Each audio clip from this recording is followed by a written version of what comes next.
You are awake, but you are not present. Your body is warm, buried under the duvet.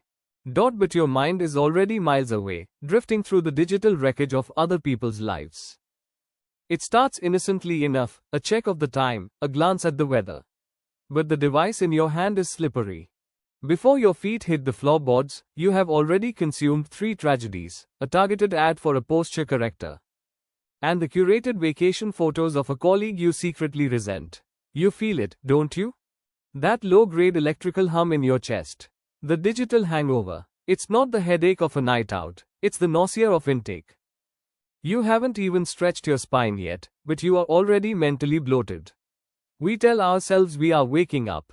But looking at a screen the moment you open your eyes isn't waking up, it's surrendering. Let's be honest about what that device is. It isn't a newspaper. It isn't a library.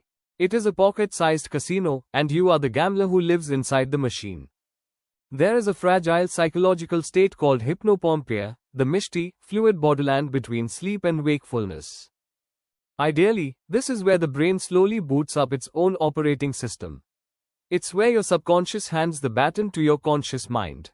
When you unlock your phone in that vulnerable state, you are bypassing your own internal boot sequence. You are effectively letting an algorithm dictate the first thought of your day. You are pulling the lever on the slot machine to see what emotional state you will be assigned today. Will I be angry? Will I be envious? Will I be inadequate? You don't get to choose. The algorithm chooses for you.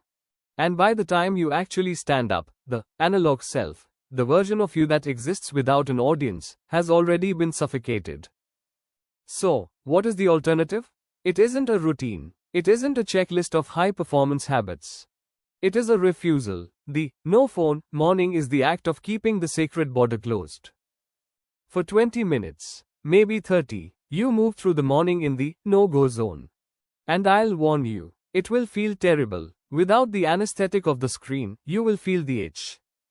It's a phantom sensation in your fingers, a desperate desire for input. The silence of your apartment will feel loud. You will notice the grey light hitting the carpet. You will notice the dust. You will notice the terrifying vastness of your own uncurated thoughts.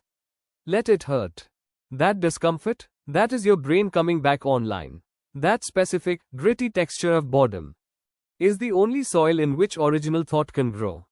We have forgotten that boredom is not a defect, it is a demand. It is your mind screaming for you to create something, rather than just consuming what has already been made. When you sit there, staring at the wall, sipping coffee that tastes like coffee, you are doing something radical. You are existing in a world that is not trying to sell you anything. If you maintain the border, a slow mutation begins. The inner voice returns. You know the one. The voice that was drowned out by podcasts and headlines in 15-second videos. It speaks quietly, and it usually tells you the truth about your job, your relationships, your art.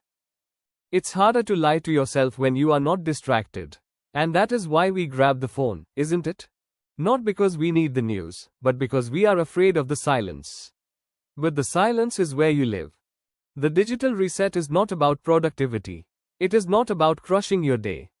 It is about reclaiming the only thing you actually own: your attention.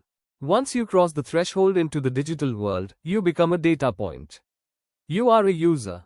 But in those first 20 minutes, in the quiet, analog dust of the morning, you are still a human being. Keep the border closed. Let the day start on your terms. The casino is always open. You don't have to walk in the moment you wake up.